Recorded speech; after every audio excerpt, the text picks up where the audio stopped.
viewer contributions make local programming possible on WNIN. Become a member of WNIN with your contribution so we can continue to make this programming available. Visit WNIN.org and click on the donate button.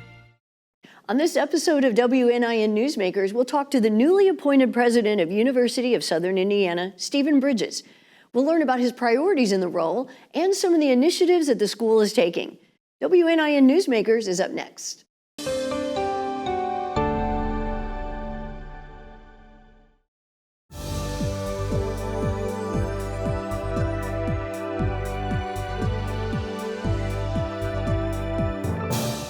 Welcome to WNIN Newsmakers. I'm April Nading. A few weeks ago, the University of Southern Indiana Board of Trustees unanimously named a new president, and he joins us now. Steven Bridges, thank you so much for being here. Thank you. I appreciate the opportunity. So tell me a little bit about your journey to becoming president of USI. Sure. It's a long journey. Just a few days ago, it rolled over to 36 years as an employee, so it has been a long journey. I started as a student in the fall of 1986. On USI's campus and began work on April 17th, 1989. And so it's been a long journey with several positions at USI throughout my career. It's just more than a place to work. It's a home for me. And what a great journey it's been. What have some of your positions been in the past at USI? Sure. I started as a staff accountant, responsible for accounts payable and student loan collections and accounting. And along the way, I was Bursar, which was really important. That's the group that bills and helps students pay for college. And that was really a pivotal position for me because I got to see a different side of that business, and the opportunity to help students navigate the financial elements was really important for me. I use a lot of those things today when I work with students. Chief accountant, controller, assistant business office director, assistant vice president, associate vice president for finance and administration was my most recent position. Okay. The CFO role, if you will, for a university until I became the interim president July the 20th of 2024 when Dr. Rashawn left. So tell me about, I think you have several degrees that you've earned at USI. So what are those? Sure. Bachelor of Science in Accounting, received that in '89. And then I received my master's in business administration in 1995 from USI, so 2 degrees. Two of them. So how has it been being the interim president since President Rashawn left last summer? So, to be honest with you, it was something I'd never entertained in my career, and I had a few opportunities throughout my career where Dr. Bennett, for one, who was our former president, suggested I might actually be presidential material. And I said, Dr. Bennett, I'm not interested in being president, but times change. Right. And when Dr. Rashawn was pursuing the opportunity in California, I thought, more than likely he's going to get this position. I'm the senior member of the cabinet. And so he and I talked, and I said, I have a plan if you leave. And he said, I have a plan too. And I said, well, it'll be interesting to see if those two meet. And so the day he came in and said, I've accepted the position. And he said, I think you should be interim. And I said, I think I should be interim too. So that's how that journey began. And that was really exciting for me to be able to take over because we were already building momentum and I didn't want to lose that. And so for the next few months, from July 20th until April 2nd, when I was named president, I've sort of been in the spot of not being an interim, but considering it being the president because I did not want us to slip in what we were doing. So I assume they always have to have an interim and then name a president. How long is that? Is there a requirement of it has to take so many months, years, or before they actually say, okay, now you're the one? I think it depends on the departure of the current president. Typically in academia, a president would start July 1 of whatever year. So it depends on when that person left as to the length and duration of the search.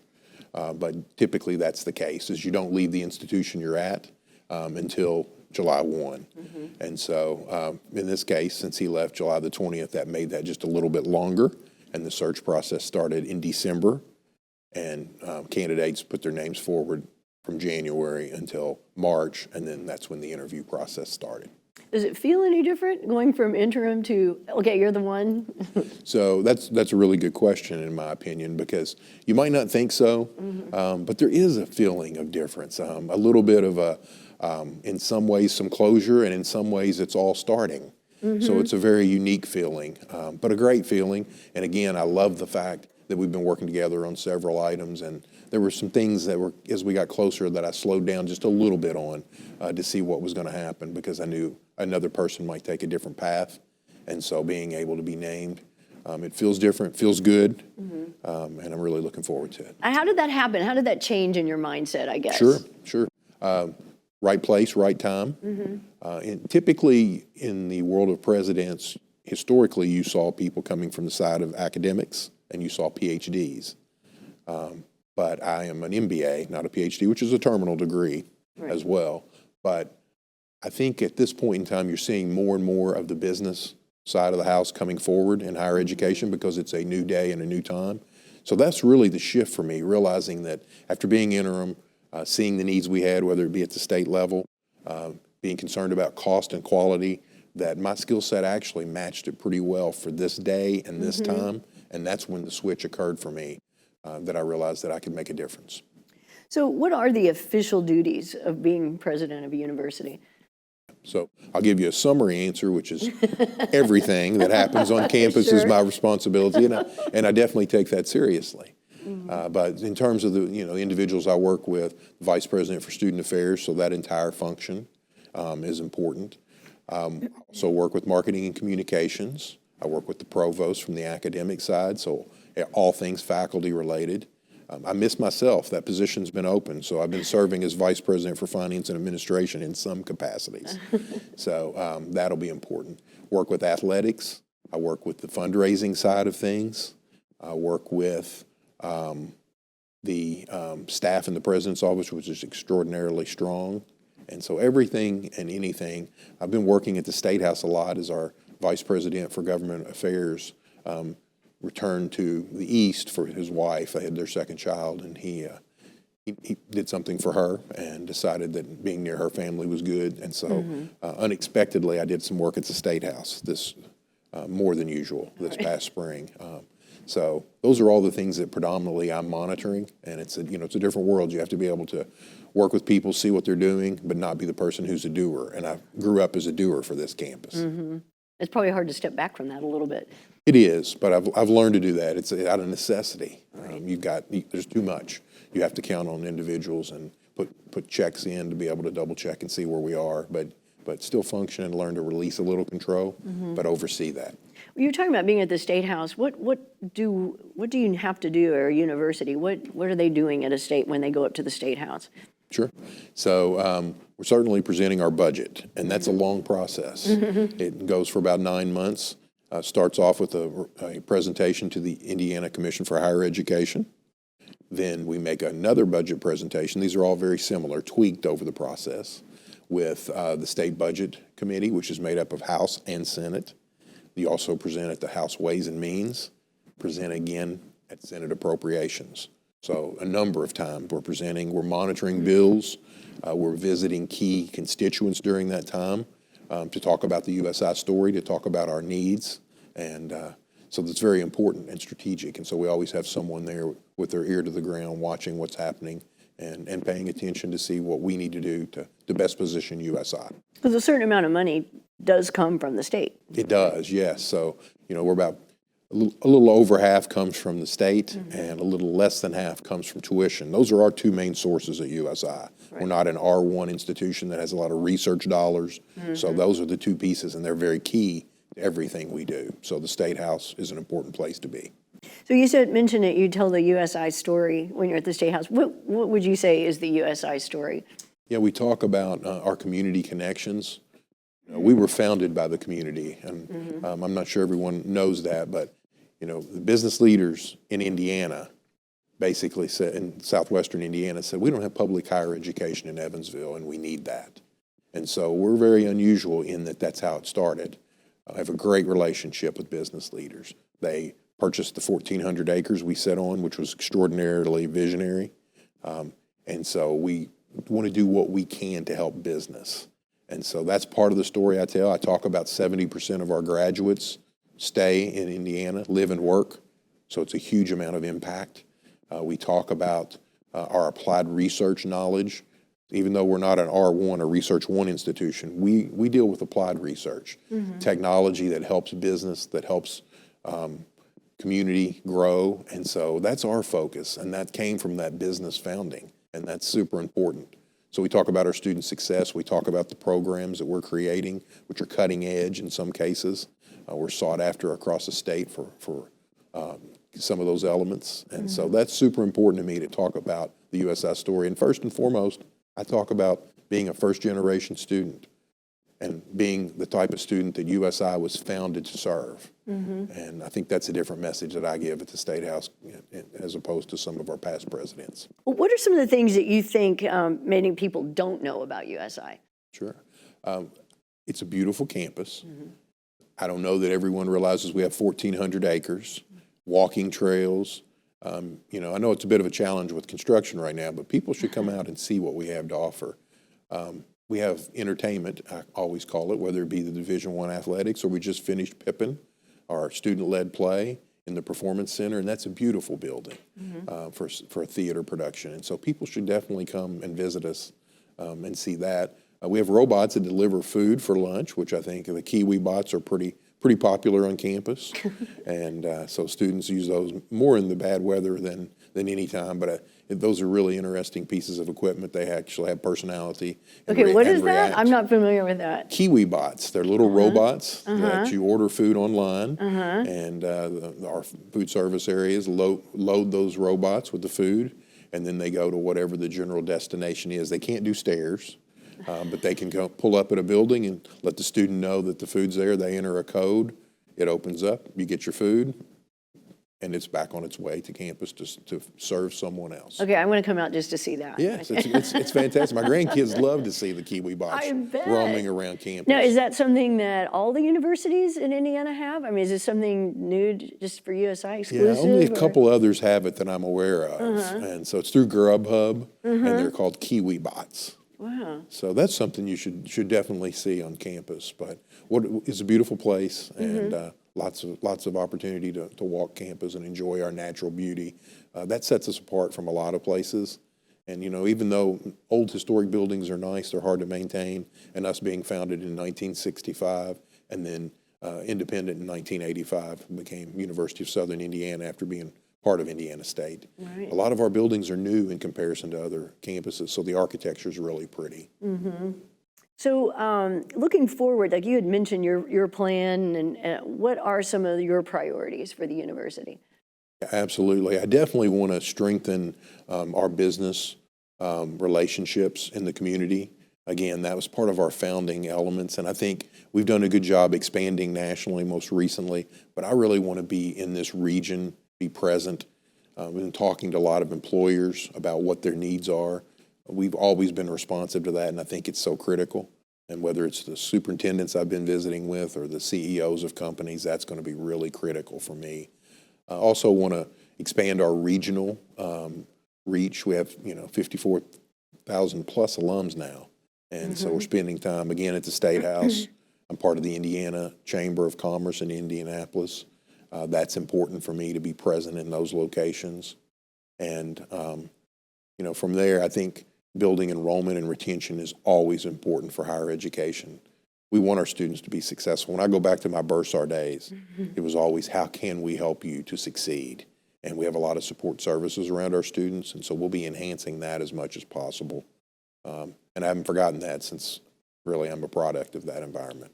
When you talk about strengthening the relationships with businesses, is that with internships or changing some curriculum? How does that work? So to start with, to me, it's important that we start talking about skilling ahead in our workforce, not skilling up. When we use the term skilling up, that indicates maybe our workforce wasn't where it needed to be. So when we go and visit with business, I want to talk about what they need. If we're going to recruit a business into this community, what might that business look like? What might those needs be? Because you can't just turn the switch and have people skilled. So if we could skill ahead and be prepared from day one, I think this will make this region even more attractive to companies that want to look for another location. It's really anticipating Yes. what they're looking for. So that's important, but also you are correct. Career internships is important, and just listening to what programs that maybe we don't have that might help business would be really important. So you mentioned a while ago that there are things about USI that are cutting edge. Can you elaborate on that a little bit? Sure. So our Romaine College of Business has a applied technology center we're looking to develop, and that has eye tracking elements. And so here's an example. So we put goggles on folks and we see whether, when you look at something, what part is attracting you to the message, whether it be a package or a brand, or whether it be potential wayfinding. So we did a project for the Children's Museum of Indianapolis where we put the goggles on and we looked at the signage and we meandered our way through their operation at the museum to try to help them be as effective as possible in being able to communicate with the patrons. Where are they looking?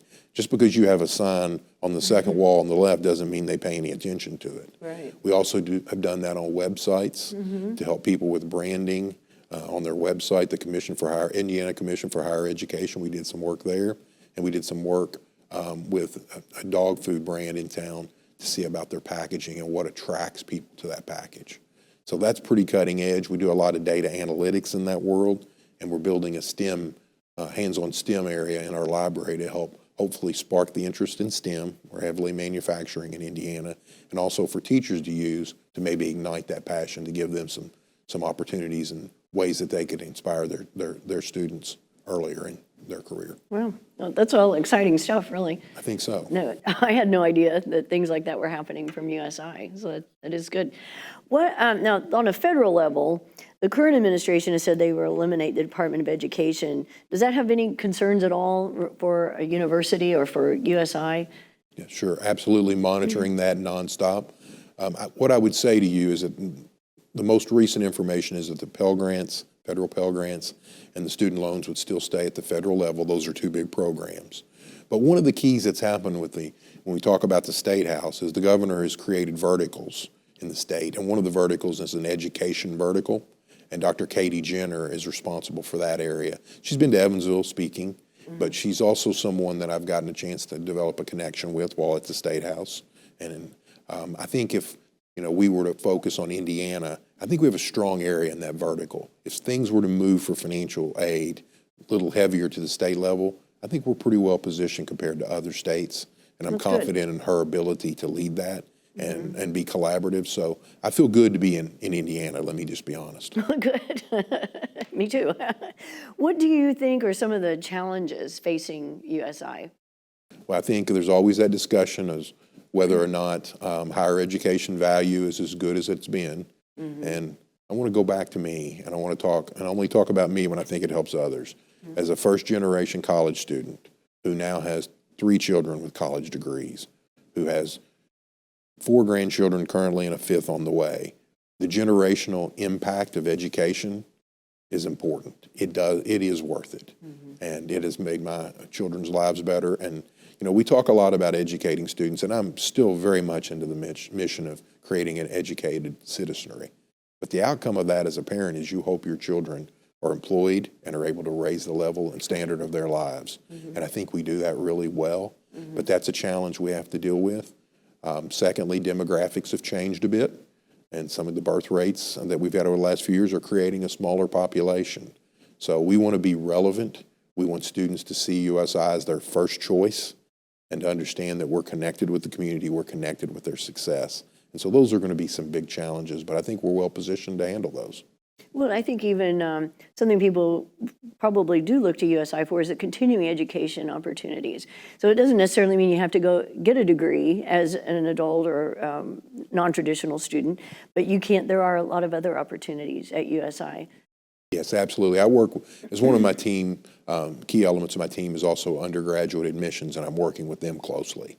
And so that is one market, but there's also the graduate market, which includes, we're using our international students are going through that area as well, and special populations, whatever those might be, as we talk to employers. But then there is the adult market. and their needs are very different than undergraduates. How flexible are you? I'm a little nervous about not necessarily what I want to do, but going back and working on that degree. Do I have the skills? So the messaging is way different with an adult learning market. And then we also have our market, which is our high school students who are taking classes at USI. So definitely 4 markets that we're focusing on, and within those markets there are segments that I won't go into here, but that's really important, and I think we're certainly working to develop those. A lot of plate spinning. Lots of plates spinning, a lot of good people working on those things for USI. So USI is coming out of its transitional period into the NCAA Division I a little early. How important do you think the move to Division I is for the school? So elevating our visibility and reputation has been part of our strategic plan. And I love it when our academic teams win. It makes me very proud. But if you do cover the news media, sports have a tendency to be very, very front and center. And so making that move has helped to raise visibility and reputation. When we talk about expanding our region, we can talk a little bit about the Ohio Valley Conference. We're in Illinois, we're in Tennessee, we're in Kentucky. And so that market has really opened up. And just having our name mentioned in those areas creates some opportunities for us from a recruitment perspective. So very important to us. I think we've done a really good job with our approach. I think OVC was definitely, the Ohio Valley Conference was the league of choice for us. We're able to travel there. Actually, less travel than we had before in our Division II days because the conference had changed quite a bit. We were traveling pretty far out west. And so this is a good fit for us. The men's team was strong year 1. The women's team has been strong for multiple years and won conference championship. Right. And our track and field has been strong. Men's golf has been strong. Women's soccer has been strong. Softball and baseball have both started off very well. And so I see a lot of promise, and I think it was the right move for us again at the right time. Well, I can see where not only are you able to bring in more students who are interested in playing Division I, but it also helps elevate the students that, oh my gosh, I'm playing with probably people who are more skilled, and it helps bring their skill level up. Certainly, it changes. We were a strong D2 program, so we could compete a little easier than some programs, but absolutely you're running into some players, and with the transfer portal as it is, sometimes they're in for a while and they're out across our entire league. So yeah, it's been a great experience for us, and I think the right move. Oh, good. Now, USI and Crane recently announced a partnership. What all is that involved? Sure, that's part of the business and industry, if you will. And I think that's probably a lot of folks are not that familiar with Crane, but it's a $3.3 billion business, located in Indiana with the biggest area of ammunitions for any facility in our country. And I think that's probably the geography of it, right, being located in the Midwest. But we've had several agreements with them dating back to Dr. Hoops signing the first one, and Dr. Bennett, and Dr. Rashawn, and they've all been a little different. So we had an MOU, and we've had a participation agreement. We've had a research element to that, and this most recent one is an educational partnership, which ties into what I've discussed a bit. We're able to have our students get resources and connections with Crane, and utilize some of the equipment. We're bringing the talent pipeline to Crane. They're interested in all of our STEM disciplines, our science, our technology, our engineering, our math, but they're also interested in business administration. And it is a huge employer, so it's a great opportunity for our students to get that exposure and for us to help, again, with the pipeline of talent for them. So is that like a work-study program for USI? It could be internships. Okay. In one element, it can open the door for our students in terms of being able to apply full-time. So it's varied, anywhere from helping with flares in military and some of the missions. That was one of our research agreements with a faculty member, trying to help the environment to be more environmentally conscious. And students were, I'm sure, working with that faculty member, if I recall, as part of that. And then just being able to go and spend a semester there and experience all that Crane offers, which is incredible. If you haven't visited, that would be a good group to have in sometime as well. Okay. What about how, excuse me, how USI and the community interact with each other, and how important is that?